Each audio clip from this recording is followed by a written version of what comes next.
Hello दोस्तों, स्वागत है आप सभी का समसामयिक घटना चक्र के इस ऑनलाइन प्लेटफॉर्म पर। मैं मोहित आप सभी के बीच उपस्थित हूँ। आज अपने इस वीडियो में हम लोग बात करेंगे 6 फरवरी 2025 के महत्वपूर्ण खबरें जो आपकी पत्र पत्रिकाओं में रही, विभिन्न वेबसाइटों से ली गई हैं, जैसे Dainik Jagran, the Hindu, Indian Express, DD News, ANI, PIB इत्यादि से खबरें उठा के यहाँ पे रखी गई है, जो आपके समक्ष प्रस्तुत की जा रही है। यहाँ से आपको प्रीलिम्स के फैक्ट मिल जाते हैं और मेंस का डाटा मिल जाता है। ठीक है, तो ये वीडियो आप अपने दोस्तों के साथ साझा करिए। जैसे जैसे वीडियो की रीच बढ़ती जाएगी, हमारा कंटेंट और भी ज्यादा रीच होता जाएगा। हम अलग अलग फील्ड में अलग अलग अच्छे अच्छे कार्य करते जाएंगे। ठीक है, और इसके साथ साथ में मैं आपको दो चीज बताना चाहता हूं।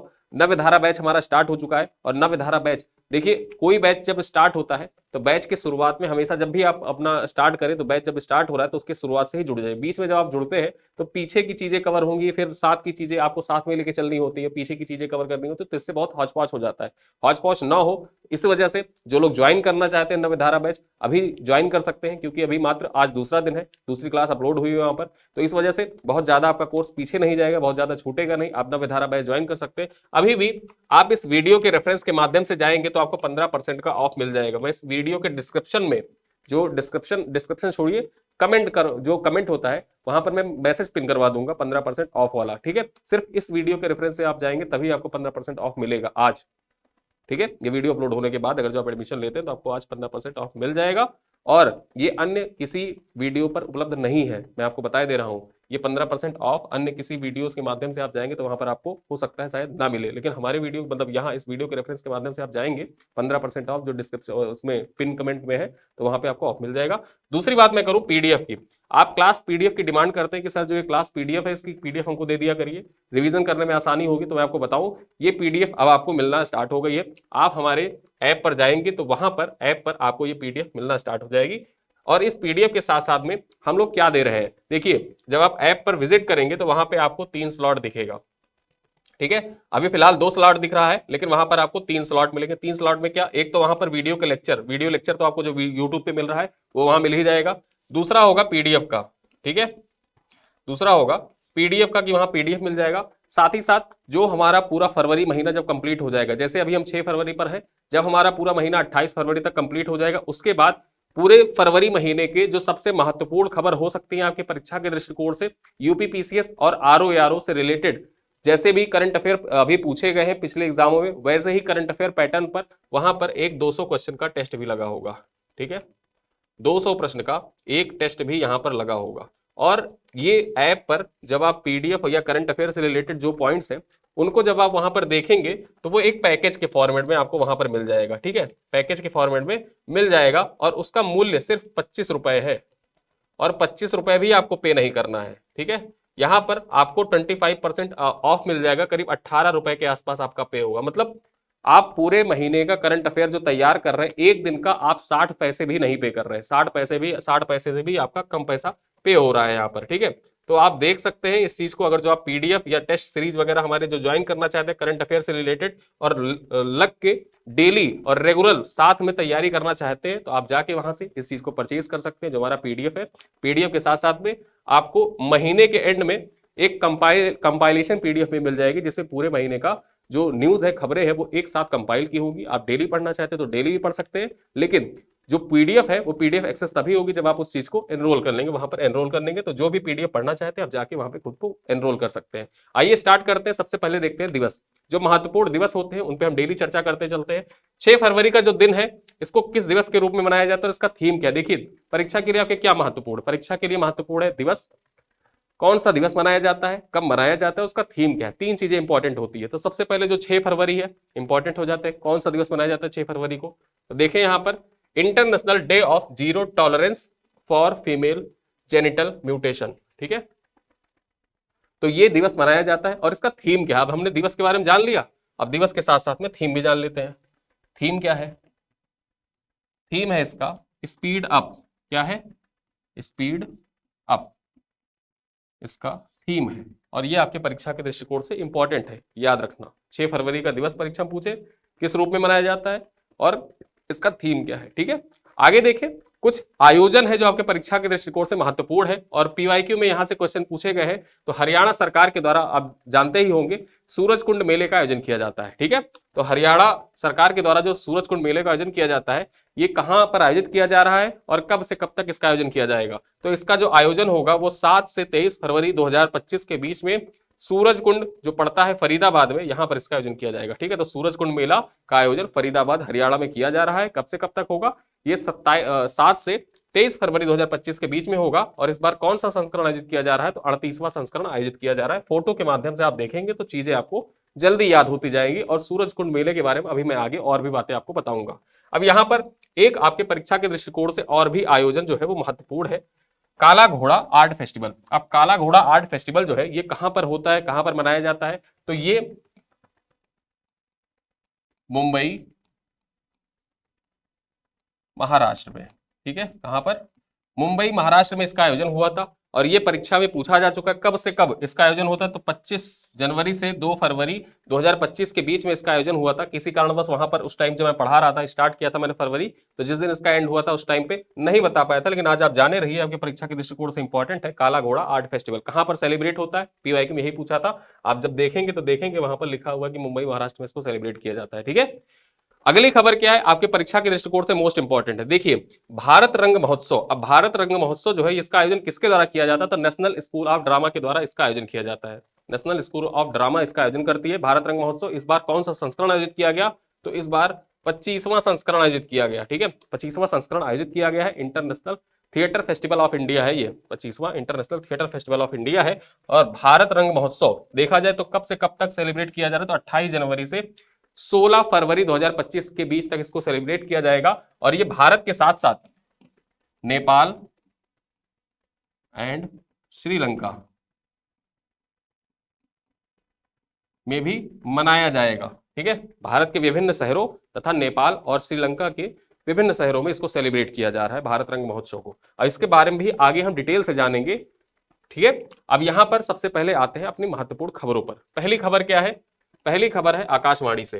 ठीक है, आकाशवाणी से ये खबर है, देखते हैं क्या खबर है।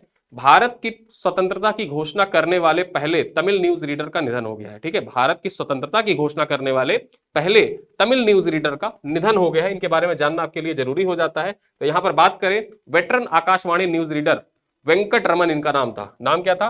वेंकट रमन इनका नाम था। 102 वर्ष की अवस्था में निधन हो गया है। रेडियो के माध्यम से भारत की स्वतंत्रता की घोषणा करने वाले पहले तमिल न्यूज रीडर थे। ठीक है, यानी कि रेडियो के माध्यम से भारत की स्वतंत्रता की घोषणा करने वाले पहले तमिल न्यूज रीडर कौन थे? वेंकट रमन इनका नाम था। और 102 साल की अवस्था में इनका निधन हो गया है। और जो ये न्यूज रीडर, इन्होंने न्यूज पढ़ा था रेडियो के माध्यम से, इसके बारे में जान लेते हैं। तो यह न्यूज सबसे पहले सुबह 5:45 पर रेडियो सीलोन पर तमिल भाषा में प्रसारित किया गया था। ठीक है, तो यह आपके परीक्षा के दृष्टिकोण से इंपॉर्टेंट हो जाता है कि जो समाचार था ये सबसे पहले सुबह 5:45, टाइम मत याद रखिए लेकिन किस पे प्रसारित हुआ था ये इंपॉर्टेंट हो जाता है। रेडियो सीलोन पर प्रसारित किया गया था तमिल भाषा में।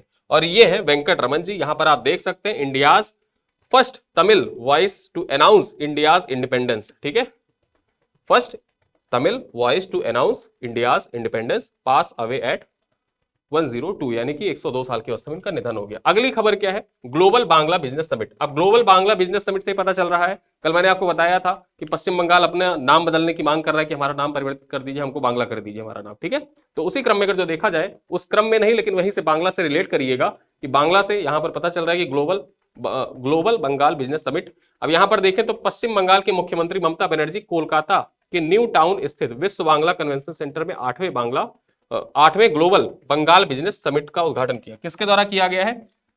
ममता बनर्जी के द्वारा किया गया। इसका आयोजन कहां पर किया गया था? जो ग्लोबल बंगाल बिजनेस समिट है, इसका आयोजन देखा जाए तो कोलकाता में इसका आयोजन किया गया था। कोलकाता के न्यू टाउन स्थित विश्व बांग्ला कन्वेंशन सेंटर में। कहां पर? विश्व बांग्ला कन्वेंशन सेंटर में। और ये कौन सा जो समिट हुआ था ग्लोबल बंगाल बिजनेस समिट, ये कौन सा संस्करण था? ये 8वां संस्करण था। ठीक है, अब यहां पर देखा जाए ये बिजनेस समिट जो है कब से कब तक आयोजित किया जा रहा है? तो 5 से 6 फरवरी के बीच में इसका आयोजन किया जा रहा है, यानी आज ये समाप्त हो जाएगा। ठीक है, अगली खबर देखिए, भारत रंग महोत्सव के बारे में डिटेल से जानते हैं। यहां पर इंपॉर्टेंट है, आपके परीक्षा के दृष्टिकोण से मोस्ट इंपॉर्टेंट है। देखें यहां पर जो पॉइंट्स है आप याद करते चलिए साथ साथ में। अपनी रजत जयंती के उपलक्ष्य में भारत सरकार के संस्कृति मंत्रालय के अंतर्गत राष्ट्रीय नाट्य विद्यालय द्वारा ठीक है, 6 से 9 फरवरी 2025 तक कोलंबो में भारत रंग महोत्सव। अब वहां पर मैंने बताया था कि जो रंग महोत्सव का, भारत रंग महोत्सव का आयोजन किया जा रहा है, वो कब से कब तक, वो जनवरी से स्टार्ट हुआ था और फरवरी करीब 17 फरवरी के आसपास खत्म हो रहा है। लेकिन यहाँ पर जो कोलंबो में आयोजित किया जा रहा है उसकी बात हो रही है। ठीक है, तो भारत रंग महोत्सव जो कोलंबो में आयोजित किया जा रहा है उसकी बात हो रही है। 6 से 9 फरवरी 2025 तक कोलंबो में भारत रंग महोत्सव, भारतीय अंतरराष्ट्रीय रंग महोत्सव का आयोजन किया जाएगा। ठीक है, अब इसके बारे में जाने तो यहां पर देखें, इसका आयोजन कोलंबो में भारतीय उच्चायोग की सांस्कृतिक शाखा स्वामी विवेकानंद संस्कृति केंद्र द्वारा दृश्य एवं प्रदर्शन कला विश्वविद्यालय श्रीलंका के सहयोग से टावर हॉल थिएटर और, ठीक है, यहां पर लिखा है पानी भारतम, पानी भारत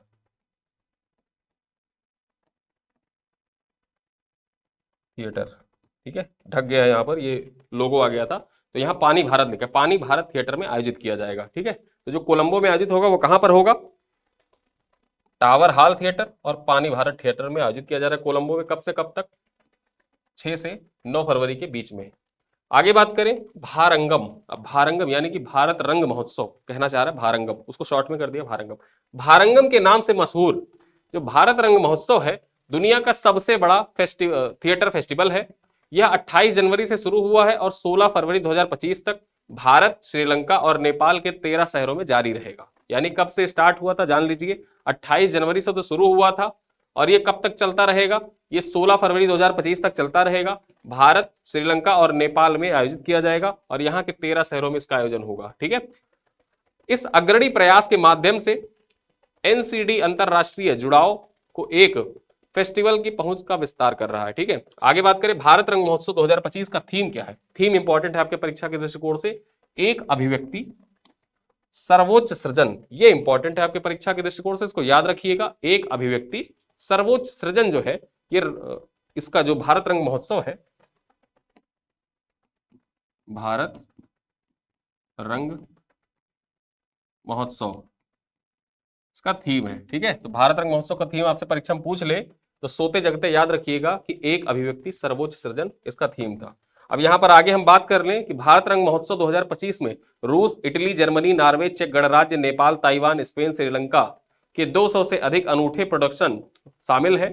इन्हें भारत और विदेशों में 13 स्थानों पर प्रदर्शित किया जाएगा। ठीक है, भारत, नेपाल और श्रीलंका की बात कर रहा है कि 13 स्थानों पर यहाँ पर प्रदर्शित किया जाएगा। तो हमने भारत रंग महोत्सव के बारे में बहुत डिटेल से जान लिया। भारत रंग महोत्सव आपके परीक्षा के दृष्टिकोण से मोस्ट इंपॉर्टेंट है, इसको ध्यान से पढ़िएगा। आगे देखें, अमेरिका द्वारा यूएस एड को बंद करने की घोषणा की गई है। अमेरिका है, उसने यूएस एड जो दी जाती थी उसको बंद करने की घोषणा करी गई है। इससे संबंधित जो पॉइंट है आपके परीक्षा के दृष्टिकोण से ये देख लेते हैं। अमेरिका की United states agency for international development, जिसको आप शॉर्ट में यूएस एड कहते थे, उसको बंद करने की घोषणा की ने दुनिया भर में खलबली मचा दी है। अब यहां पर देखें तो यूएस एड की मदद से कई देशों में स्वास्थ्य, जलवायु, विकास, खाद्य सुरक्षा समेत विभिन्न क्षेत्रों में संचालित योजनाओं को प्रभावित होने की आशंका जताई जा रही है। जो यूएस एड होता था, ये बेसिकली अगर हम देखें तो स्वास्थ्य, जलवायु, विकास, खाद्य सुरक्षा समेत विभिन्न क्षेत्रों में सहयोग प्रदान करता था। जैसे कोई एनजीओ कार्य कर रही है तो उन एनजीओ को ये एड प्रदान करते थे। ठीक है, अब क्या होगा, जो यूएस एड बंद हो जाएगा तो वो एनजीओ जो कार्य करते थे, चाहे वो स्वास्थ्य के क्षेत्र में हो, शिक्षा के क्षेत्र में, जलवायु के क्षेत्र में हो, तो उनकी जो फंडिंग है वो फंडिंग रुक जाएगी। इसी वजह से पूरे विश्व में खलबली मची हुई है कि यूएस एड रोकी जा रही है। तो यूएस एड रोकने से जो महत्वपूर्ण क्रियाकलाप संचालित होते थे विभिन्न एनजीओ के द्वारा, वो बंद हो जाएंगे। अब यहाँ पर बात करें, यूएस एड ने भारत में कार्यरत अपने साझेदारों को योजनाएं रोकने का निर्देश दिया है। अपने जो भारत में भी उसके साझेदार हैं उनको भी योजनाएं रोकने का निर्देश दिया है। अमेरिकी एजेंसी भारत में 70 वर्ष से स्वास्थ्य, शिक्षा, स्वच्छता, खाद्य सुरक्षा के जैसे क्षेत्रों में कार्य कर रही है। जो यूएस एड है ना, ये भारत में देखा जाए तो 70 सालों से स्वास्थ्य के क्षेत्र में, शिक्षा के क्षेत्र में, स्वच्छता के क्षेत्र में, खाद्य सुरक्षा के क्षेत्र में यूएस एड कार्य कर रही थी। विभिन्न योजनाएं होती थी, उनको फंडिंग मिलती थी। लेकिन अब क्या होगा, जो सारी योजनाएं हैं उनको रोकने का निर्देश दे दिया गया है। ठीक है, अमेरिका के जो यूएस एड है उसके द्वारा। अब अगली खबर यहां पर देख लेते हैं, इंपॉर्टेंट है आपके परीक्षा के दृष्टिकोण से। आयोजन स्थल फरीदाबाद, सब कुछ जान लेते हैं। सूरजकुंड मेले का आयोजन। ठीक है, सूरजकुंड मेले का आयोजन, यहाँ पर आप फोटो देख सकते हैं, वही फोटो जो पहली स्लाइड पर लगी हुई थी वही यहाँ पर लगी है, लेकिन कुछ एक्स्ट्रा पॉइंट्स यहाँ पर जानेंगे जो आपके एग्जाम के दृष्टिकोण से इंपॉर्टेंट है। बात करें तो इस बार कौन सा संस्करण आयोजित किया जा रहा है, जो सूरजकुंड मेला है उसका 38वां संस्करण आयोजित किया जा रहा है। आयोजन की बात कर लें तो 7 से 23 फरवरी 2025 के बीच में इसका आयोजन होगा। आयोजन स्थल की बात कर लें तो इसको सूरजकुंड फरीदाबाद हरियाणा में किया जाएगा। कहां पर? सूरजकुंड फरीदाबाद हरियाणा में इसका आयोजन किया जाएगा। थीम स्टेट की बात कर लें, ठीक है, जो फोकस स्टेट है वो कौन कौन से हैं, तो उड़ीसा और मध्य प्रदेश है, और यही पॉइंट आपके परीक्षा के दृष्टिकोण से बहुत ही महत्वपूर्ण है, ठीक है। मध्य प्रदेश और उड़ीसा जो है ये थीम स्टेट है। और वहीं पर अंतरराष्ट्रीय संगठन की बात कर लें कि जो सूरजकुंड मेला में अंतरराष्ट्रीय संगठन फोकस केंद्र पर है वो कौन सा है, तो बिम्स्टेक, ठीक है। जो बिम्स्टेक है वो फोकस संगठन है यहां पर सूरजकुंड मेले में, और इस बार इसका कौन सा संस्करण, 38वां संस्करण, फरीदाबाद हरियाणा में इसका आयोजन किया जाता है। इतना पॉइंट आप याद रखिए सूरजकुंड मेले से, इससे ज्यादा आपसे एग्जाम में नहीं पूछा जाएगा। अगली खबर देखें, सिमोना हालेप की हार के बाद टेनिस से संन्यास। सिमोना हालेप यहां पर आप देख सकते हैं, प्रसिद्ध खिलाड़ी है, टेनिस खिलाड़ी है, और इन्होंने टेनिस से संन्यास ले लिया है। इनका नाम इंपॉर्टेंट हो जाता है कि ग्रैंड स्लैम भी जीत चुकी है, ठीक है। डोपिंग के मामले और कुछ विवादों के कारण ये कुछ टाइम के लिए निलंबित भी रही थी। अब यहां पर देखा जाए तो 2 बार की grand slam champion Simona Halep ने 4 फरवरी को अपने गृह देश यानी कि रोमानिया की है, ये याद रखना। सिमोना हालेप जो है इनका संबंध किस देश से है, तो इनका संबंध जो है वो रोमानिया से है, ये याद रखना। ये पॉइंट आपकी परीक्षा के दृष्टिकोण से इंपॉर्टेंट है। ने एक टूर्नामेंट के पहले दौर में हार के बाद 33 साल की उम्र में ही टेनिस से संन्यास ले लिया है। उन्होंने रोमानिया के क्लूज में ट्रांसवेलेनिया ओपन में लूसिया ब्राजेटी के हाथों 1-6, 1-6 से हार गई थी, ठीक है। अब देखा जाए तो 1-6, 1-6 से ये हार गई, और इसी वजह से खुशी में या अन्य कारणों से जो भी हो, खुशी में तो कोई संन्यास नहीं लेगा, लेकिन इन्होंने अपनी हार को देखते हुए ही संन्यास ले लिया, ठीक है। तो यहाँ पर सिमोना हालेप का नाम इंपॉर्टेंट हो जाता है। इनसे संबंधित कुछ पॉइंट्स और हैं, उन पॉइंट्स के बारे में जान लेते हैं। जो सिमोना हालेप है 2017 में पहली बार विश्व रैंकिंग में नंबर 1 पर पहुंची थी। यानी 2017 में जो टेनिस की वर्ल्ड रैंकिंग होती है ना, टेनिस की वर्ल्ड रैंकिंग में नंबर 1 पर पहुंच गई थी। और अभी देखा जाए वर्तमान में क्या हाल है, तो वर्तमान में 870वें स्थान पर है सिमोना हालेप। ये है सिमोना हालेप, आप देख सकते हैं यहाँ पर, ठीक है। तो ये पहले 2017 में देखा जाए नंबर 1 थी, अब 780 नंबर पर पहुंच गई है। उन्होंने 2019 में विंबलडन के फाइनल में सरेना विलियम्स को और 2018 में फ्रेंच ओपन में सिलोएन स्टीफन्स को हराकर ग्रैंड स्लैम का एकल खिताब जीता था, ठीक है। तो 2 बार इन्होंने जीता है। कब कब? 2019 में विंबलडन जीता है, और 2018 की बात कर लें तो इन्होंने फ्रेंच ओपन जीता था। और ये दोनों खिताब जो होता है इस दृष्टिकोण से इंपॉर्टेंट हो जाता है, क्योंकि अभी इन्होंने हाल ही में संन्यास ले लिया है। इस वजह से ये पॉइंट परीक्षा के दृष्टिकोण से इंपॉर्टेंट है। पूछा जा सकता है कि किस वर्ष इन्होंने विंबलडन जीता था। सिमोना हालेप ने 2019 में जीता था विंबलडन, किसको पराजित कर? सरेना विलियम्स को पराजित कर। 2018 में फ्रेंच ओपन जीता था, किसको पराजित कर? सिलोएन स्टीफन्स को पराजित कर इन्होंने एकल का खिताब, महिला एकल का खिताब जीत लिया था, ठीक है। तो ये ग्रैंड स्लैम के दृष्टिकोण से बहुत महत्वपूर्ण नाम हो जाता है, याद रखिएगा। अगली खबर देखें, अमेरिका यूएनएचआरसी से भी अलग होगा, ठीक है। जो कार्यकारी आदेश है, देखा जाए तो जब से डोनाल्ड ट्रंप आए हैं तब से अमेरिका पेरिस जलवायु समझौते से ही बाहर हो चुका है।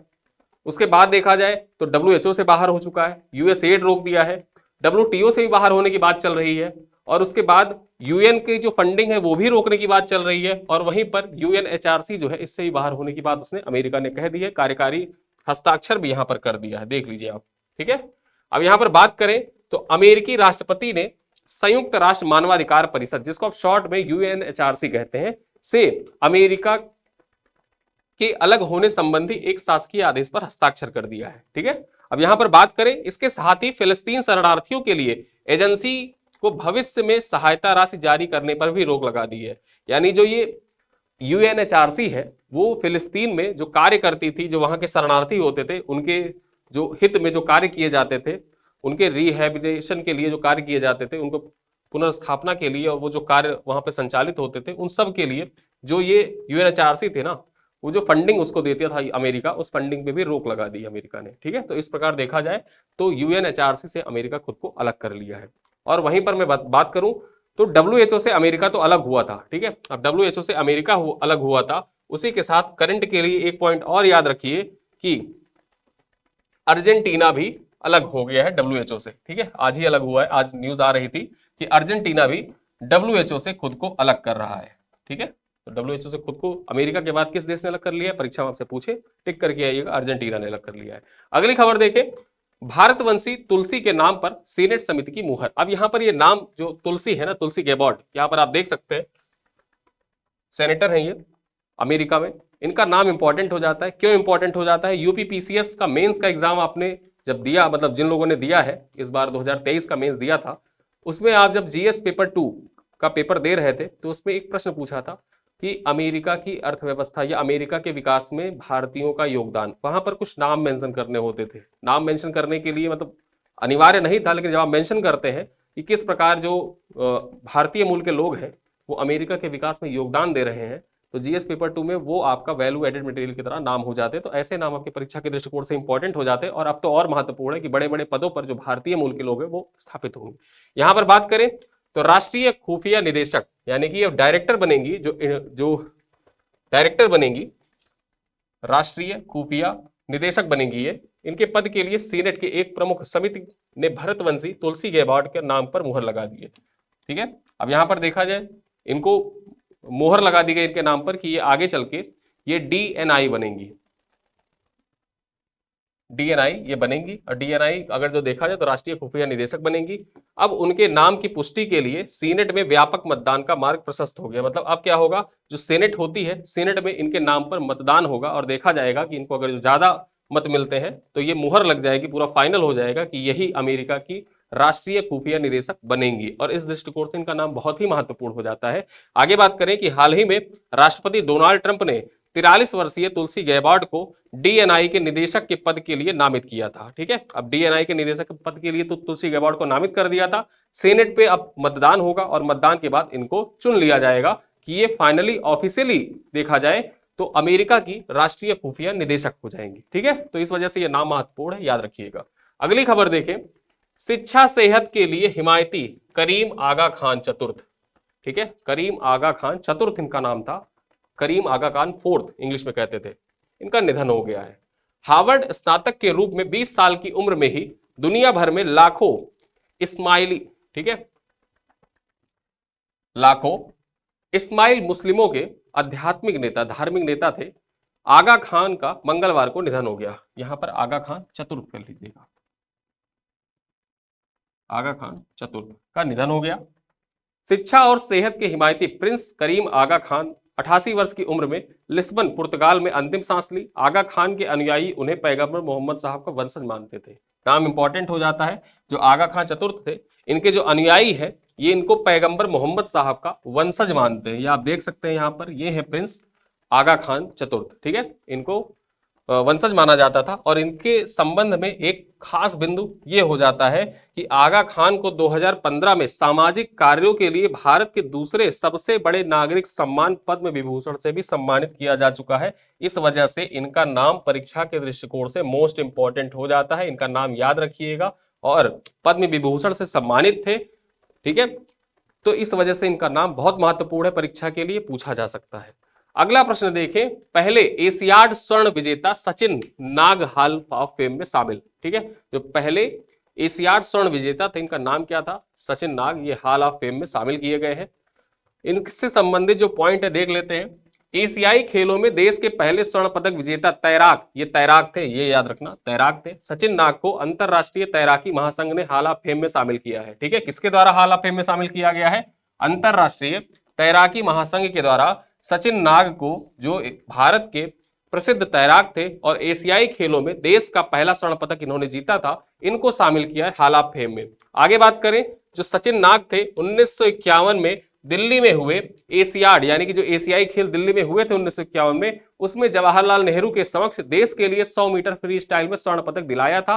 और उनका स्वर्गवास जो हुआ था 1987 में हुआ था। ठीक है, तो यहां पर जो दिल्ली में आयोजित किया गया था एशियाई खेल, उसमें देखा जाए तो 100 मीटर फ्री स्टाइल में, 100 मीटर फ्री स्टाइल तैराकी में भारत को स्वर्ण पदक इन्होंने दिलाया था। किस कैटेगरी में दिलाया था, कैटेगरी याद रखना, नाम क्या है, किसके द्वारा दिया जा रहा है और कब इन्होंने स्वर्ण पदक जीता था। यही 4-5 पॉइंट होते हैं जो आपके परीक्षा के दृष्टिकोण से इंपॉर्टेंट होते हैं। लिखे तो बहुत से पॉइंट होते हैं, लिखे इसलिए होते हैं कि भाई यही जब पीपीटी के फॉर्मेट, मतलब पीडीएफ के फॉर्मेट में आपको दी जाएगी तो रिवीजन करने में आसानी हो। मैं एक एक पॉइंट लिख दूं कि तैराक सचिन नाग, तैराकी महासंघ, 1951 Delhi Asiad, 100 metre freestyle तैराकी, तो हो सकता है आधे लोग तो समझ जाएंगे जिन्होंने क्लास की है, और जिन्होंने जो सिर्फ पीडीएफ के इंतजार में बैठे रहते कि पीडीएफ आ जाएगी देख लेंगे, कौन आधा घंटा का टाइम दे, तो उनके लिए फिर गड़बड़ हो जाएगा। इसी वजह से सारी चीजें मेंटेन करके चीज चली जाती है कि आपको मैं समझा भी दूं और एक बार एक्सप्लेन कर दूंगा, समझा दूंगा, तो पीडीएफ एक बार आप पढ़ेंगे ना तो एक ही बार पढ़ना पड़ेगा, बहुत ज्यादा बार बार खोलने की जरूरत नहीं पड़ेगी। इस वजह से साथ लगे रहिए।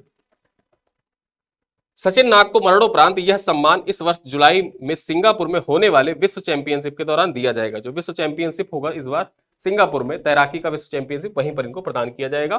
ठीक है, तो यहां पर यह था सचिन नाग के बारे में जानकारी। अगली खबर देखें क्या है। ट्रंप ने पीएम मोदी को व्हाइट हाउस आने का न्योता दिया है। अब इससे संबंधित जो पॉइंट्स हैं उनको देख लेते हैं।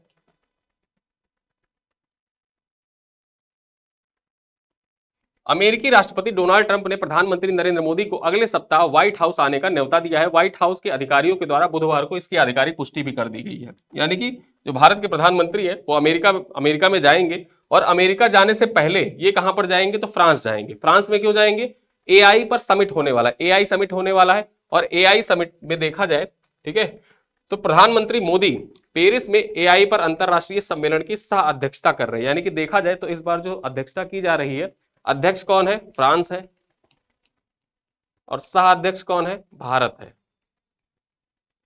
ठीक है, सह अध्यक्ष है भारत। अब देखा जाए जो पहला एआई सेफ्टी समिट हुआ था वो कहां पर हुआ था, परीक्षा में आपसे पूछा जा सकता है कि पहला एआई सेफ्टी समिट कहां पर हुआ था, लंदन में हुआ था। लंदन में कहां पर, लंदन के ब्लिसले पार्क में हुआ। ब्लिसले पार्क में ही क्यों हुआ था, क्योंकि यहीं पर एनिग्मा कोड की खोज की गई थी। इसी वजह से जहां पर एनिग्मा कोड की खोज की गई थी लंदन के ब्लिसले पार्क में, वहीं पर पहला एआई सेफ्टी समिट का आयोजन किया गया था। और इस बार देखा जाए ये तीसरा संस्करण है जो सेफ्टी मतलब ये एआई समिट होने जा रहा है, ये इसका तीसरा है। दूसरा संस्करण सियोल में आयोजित किया गया था, पहला लंदन में आयोजित किया गया था, तीसरा फ्रांस में आयोजित किया जा रहा है। कब होगा ये, ठीक है, तो यहां पर देखा जाए 9 से 11 के बीच में होगा। और उसके बाद जो प्रधानमंत्री मोदी है वो जाएंगे अमेरिका में, यानी कि 12 और 13 फरवरी को 2 दिन की यात्रा पर वॉशिंगटन जाने वाले हैं। लिखा हुआ है कि पीएम मोदी पेरिस में एआई पर अंतरराष्ट्रीय सम्मेलन की सह अध्यक्षता करने के बाद 12 और 13 फरवरी को 2 दिन की यात्रा पर वॉशिंगटन जाने वाले हैं। यानी कि जो अमेरिका और फ्रांस की यात्रा पर अभी पीएम मोदी जाएंगे, उसमें पहले फ्रांस जाएंगे, उसके बाद अमेरिका जाएंगे। अगली खबर देखिए, वित्त मंत्रालय ने चैट जीपीटी और डीप सीक के इस्तेमाल पर रोक लगा दी है। बताया क्या है वित्त मंत्रालय ने अधिकारियों कर्मचारियों को दफ्तर के कंप्यूटर व अन्य उपकरणों पर चैट जीपीटी व डीप सीक जैसे कृत्रिम मेधा यानी कि जो एआई आर्टिफिशियल इंटेलिजेंस वाली चीजें होती हैं, इन टूल या ऐप का उपयोग न करने का निर्देश जारी किया है। वित्त मंत्रालय के द्वारा जारी किया गया है कि जो भी ऑफिस के कंप्यूटर है, लैपटॉप है, टैब है इत्यादि पर आप ना चैट जीपीटी का इस्तेमाल करेंगे, ना डीपसीक का इस्तेमाल करेंगे। मंत्रालय ने कहा है कि इनके इस्तेमाल गोपनीय सरकारी डाटा व दस्तावेजों के लिए खतरा उत्पन्न कर सकता है, ऐसा मंत्रालय ने कहा है। और आगे गौरतलब है, यहां पर खास बात क्या है कि ऑस्ट्रेलिया, इटली व ताइवान जैसे देशों ने डाटा सुरक्षा चिंताओं को देखते हुए सिस्टम को चीन की कंपनी डीपसीक से संरक्षित करने की घोषणा की है। ठीक है, यानी कि 3 देश ऐसे हैं जिन्होंने बैन कर दिया है, और आज चौथा देश भी जुड़ गया है। अभी जब मैं वीडियो अपलोड कर रहा हूं तब तक खबर आ चुकी है कि दक्षिण कोरिया,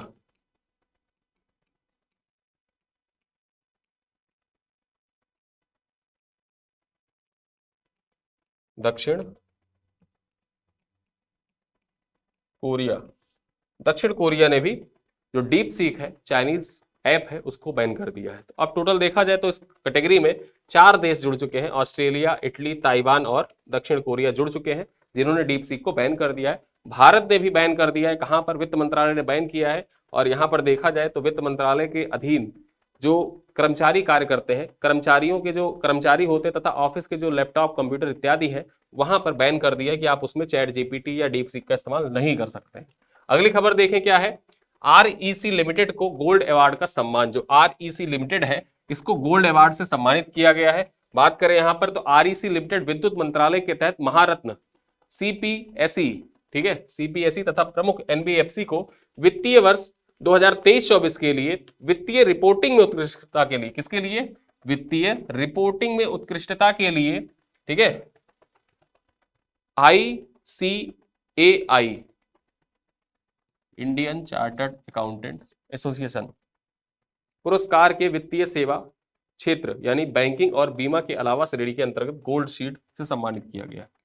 ये पॉइंट याद रखना, किस लिए दिया गया है, तो वित्तीय रिपोर्टिंग में उत्कृष्टता के लिए, वित्तीय सेवा क्षेत्र का जो गोल्ड अवार्ड है वो किसको प्रदान किया गया है? आरईसी लिमिटेड को प्रदान किया गया है। और नई दिल्ली स्थित वर्ल्ड फोरम ऑफ अकाउंटेंट्स, यानी कि जो नई दिल्ली में वर्ल्ड फोरम ऑफ अकाउंटेंट्स है ना, में गत दिनों आयोजित एक समारोह के दौरान केंद्रीय राज्य मंत्री स्वतंत्र प्रभार जो थे अर्जुन राम मेघवाल, इन्हीं के द्वारा यह पुरस्कार प्रदान किया गया था। तो ये इंपॉर्टेंट हो जाता है कि किसने दिया? अर्जुन राम मेघवाल ने दिया। किस कैटेगरी में आरईसी को गोल्ड अवार्ड दिया गया है? कैटेगरी याद रखना कि वित्तीय सेवा क्षेत्र एक कैटेगरी है। किसके अंतर्गत किस लिए दिया गया? तो वित्तीय रिपोर्टिंग में उत्कृष्ट कार्य करने के लिए वित्तीय सेवा क्षेत्र की कैटेगरी में गोल्ड अवार्ड से सम्मानित किया गया आरईसी लिमिटेड को। किसके द्वारा अवार्ड दिया गया है? अर्जुन राम मेघवाल के द्वारा दिया गया है, जो केंद्रीय राज्य मंत्री स्वतंत्र प्रभार है, इन्हीं के द्वारा यह अवार्ड दिया गया था। आगे हम बात करें, राइट्स लिमिटेड ने वित्तीय रिपोर्टिंग में उत्कृष्टता के लिए, यहां पर देखा जाए तो institute of chartered accountants of India का गोल्ड पुरस्कार जीता है। इसने भी जीता है, राइट्स ने भी, तो इसके बारे में भी जान लेते हैं यहां पर। तो राइट्स लिमिटेड को वित्तीय वर्ष 2023-24 के लिए वित्तीय रिपोर्टिंग में उत्कृष्टता के लिए institute of chartered accountants of India पुरस्कारों में सार्वजनिक क्षेत्र की संस्थाओं की श्रेणी में, किस कैटेगरी में? यहां पर देखा जाए तो ये कैटेगरी कौन सी थी? वित्तीय सेवा के क्षेत्र, ठीक है। अब यहां पर सार्वजनिक सेवा के संस्थाओं की श्रेणी के तहत प्रतिष्ठित गोल्ड पुरस्कार दिया गया है, ठीक है। तो दोनों की कैटेगरी अलग है, ठीक है, और कैटेगरी अलग है, इस वजह से इंपॉर्टेंट हो जाता है ताकि आप कंफ्यूज ना हो। आगे बात कर लें, यह पुरस्कार वित्तीय पारदर्शिता, विनियामक अनुपालन और लेखांकन मानकों की उत्कृष्टता के लिए राइट्स की प्रतिबद्धता को दर्शाता है। यह सम्मान कंपनी की सावधानी पूर्वक वित्तीय रिपोर्टिंग और जिम्मेदार प्रकटीकरण प्रथाओं को दर्शाता है, जो उसकी अखंडता और हितधारक विश्वास को मजबूत करता है। राइट्स के बारे में जान लेते हैं। तो राइट्स लिमिटेड भारत की एक अग्रणी परिवहन अवसंरचना परामर्श एवं इंजीनियरिंग फर्म है, जो रेलवे, राजमार्ग और शहरी परिवहन परियोजनाओं की विशेषज्ञता रखती है। रेल मंत्रालय के तहत एक नवरत्न पीएसयू के रूप में यह घरेलू और अंतरराष्ट्रीय स्तर पर बुनियादी ढांचे के विकास में महत्वपूर्ण भूमिका निभाती है। तो ये इंपॉर्टेंट हो जाता है, ये रेल मंत्रालय के तहत एक नवरत्न पीएसयू है। राइट्स जो है रेल मंत्रालय के अधीन नवरत्न पीएसयू है। और वहीं पर अगर हम देखें, बात करें आरईसी की, तो आरईसी किसके तहत आता है? ये आपके परीक्षा के दृष्टिकोण से इंपॉर्टेंट हो जाता है, ये आता है विद्युत मंत्रालय के अधीन, ठीक है। तो आरईसी विद्युत मंत्रालय के अधीन और राइट्स जो है ये रेल मंत्रालय के अधीन आता है, रेलवे के अंतर्गत आता है। अब यहां पर देखिए, आज के वीडियो से संबंधित जो महत्वपूर्ण बिंदु थे, उन बिंदुओं पर हमने चर्चा कर ली। इंपॉर्टेंट क्वेश्चन मैं आपके लिए छोड़ के जा रहा हूं, जिन प्रश्नों का उत्तर आपको कमेंट बॉक्स में देना होता है, ठीक है। अब यहां पर पहला क्वेश्चन क्या है? देखिए, ये क्वेश्चन इसी वीडियो पर आधारित होते हैं। आप वीडियो जब शुरू से लेकर अंत तक देखेंगे तो इन प्रश्नों का उत्तर देने में आपको तनिक भी समस्या नहीं उत्पन्न होगी, ठीक है। आप लोगों की कुछ कमेंट भी आ जाते हैं कि सर, जो पिछले वीडियो में आप बताते हैं उसका आंसर अगले वीडियो में बता दीजिए। तो इसका मतलब ये है कि आपने पूरा वीडियो ध्यान से देखा नहीं है। वीडियो ध्यान से देखिए, वीडियो जब अंत में आप पहुंचते हैं तो आपको सारे जवाब मिल जाए, मतलब सारे जो प्रश्न है उनका जवाब वीडियो को जब शुरू से देख रहे हैं ना तो मिल जाते हैं। बात करें, पहला प्रश्न क्या है? वेंकट रमन किस भाषा में स्वतंत्रता की घोषणा करने वाले पहले न्यूज रीडर थे? किस भाषा में इन्होंने घोषणा की थी? ये है वेंकट रमन जी। हिंदी, अंग्रेजी, तमिल या तेलुगु, ठीक है, यहां पर आपको बताना है। अगला प्रश्न क्या है? वित्त मंत्रालय ने किन एआई टूल्स के उपयोग पर रोक लगाई है? कौन से एआई टूल्स हैं जिनके उपयोग पर रोक लगा दी है? चैट जीपीटी और डीप सीक, गूगल मीट और जूम, फेसबुक, ट्विटर, व्हाट्सएप और टेलीग्राम। 4 ऑप्शन है, 4 में से एक सही है और सही उत्तर ही आपको कमेंट बॉक्स में लिखना है। अगला प्रश्न देखिए, सूरज कुंड मेले 2025 के थीम स्टेट कौन थे? थीम राज्य कौन है? यह आपको बताना है। उत्तर प्रदेश और राजस्थान, उड़ीसा और मध्य प्रदेश, बिहार और झारखंड या पंजाब या हरियाणा, ठीक है। तो ये 4 ऑप्शन है, इनमें से एक सही है। कौन सा सही है? आंसर करिएगा। चौथा क्वेश्चन है, सचिन नाग को हॉल ऑफ फेम में, ठीक है, हाल ही में किस अंतरराष्ट्रीय संस्था ने हॉल ऑफ फेम में शामिल किया है? कौन सी संस्था है जिसने हॉल ऑफ फेम में शामिल किया है? अंतरराष्ट्रीय ओलंपिक समिति, अंतरराष्ट्रीय तैराकी महासंघ, भारतीय खेल प्राधिकरण या एशियाई खेल महासंघ, किसके द्वारा शामिल किया गया है? ये आपको कमेंट बॉक्स में बताना है सही आंसर। और हमारा आज के क्लास का अंतिम प्रश्न क्या है वो भी देख लेते हैं। प्रिंस करीम आगा खान चतुर्थ, ठीक है, जो प्रिंस करीम आगा खान चतुर्थ है, किस समुदाय के आध्यात्मिक नेता थे? शिया मुस्लिम, सुन्नी मुस्लिम, इस्माइली मुस्लिम या अहमदिया मुस्लिम? अब यहां पर 4 ऑप्शन दिए हुए हैं, इन 4 ऑप्शन में आपको एक आंसर टिक करना है और इनमें से एक आंसर सही है, ठीक है। तो यहां पर अब बात करें, जो प्रिंस करीम आगा खान थे, मैंने आपको बताया कि इनको मोहम्मद साहब का वंशज माना जाता है, कि मोहम्मद साहब के वंशज थे। ठीक है, तो इसी प्रकार आज का ये वीडियो यहीं पर समाप्त होता है। बताइएगा वीडियो आप सभी को कैसा लगा। और चलते चलते मैं एक बार फिर से आपको बता दूं, यहां पर जो पीडीएफ आप प्राप्त करना चाहते हैं, तो पीडीएफ प्राप्त करने के लिए आप ऐप पर जाइए। आप ऐप पर जाइए, वहां पर फरवरी करंट अफेयर के नाम से एक स्लॉट बना हुआ है।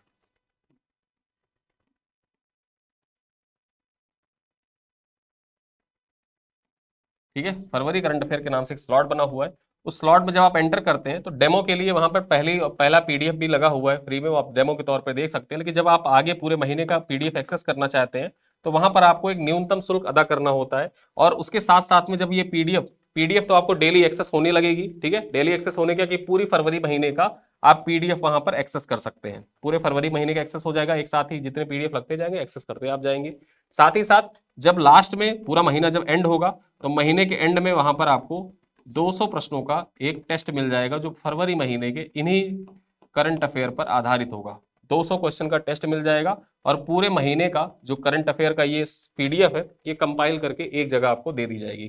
कंप्लीट पीडीएफ आपको मिल जाएगी। ठीक है, कंप्लीट पीडीएफ आपको वहीं पर मिल जाएगी। तो ये जो पैकेज है ना, ये पैकेज बहुत महंगा नहीं है। आपके पर डे के 60 पैसे के आसपास इसमें खर्च होंगे। 25 रुपए में है और इसको आप अगर जो देखा जाए इस पर 25% ऑफ दिया जा रहा है। ठीक है, 25% ऑफ है। ये करीब 18 रुपए के आसपास आपका पड़ेगा। 18 रुपए के आसपास पड़ेगा। डेली 1 रुपए से भी कम में आपको कंप्लीट करंट अफेयर की पूरी तैयारी हो जाएगी। वीडियो तो हमारा यूट्यूब पे आ ही रहा है। यदि आप पीडीएफ टेस्ट वगैरह एक्सेस करना चाहते हैं तो इसके लिए आप वहां पर जाएंगे, 18 रुपए पे कर देंगे तो आपको सारे पीडीएफ पूरे मंथ का एक साथ मिल जाएगा, या आप एक साथ लेना चाहते हो तो एक साथ मिल जाएगा। और वरना एक बार आप एक्सेस कर लेंगे तो आप डेली वहां पर जाकर जब भी आपका मन करे, जब भी आप खाली हो, वीडियो देख चुके हैं, दोबारा वीडियो ना देखना पड़े, रिवीजन करने के लिए आप वहां पर जाइए, ऐप पर आप आराम से पढ़ सकते हैं। ठीक है, तो यहां पर इसी के साथ मैं अपना ये वीडियो यहीं पर समाप्त करता हूं। मिलते हैं अगले वीडियो में, तब तक के लिए बहुत बहुत धन्यवाद।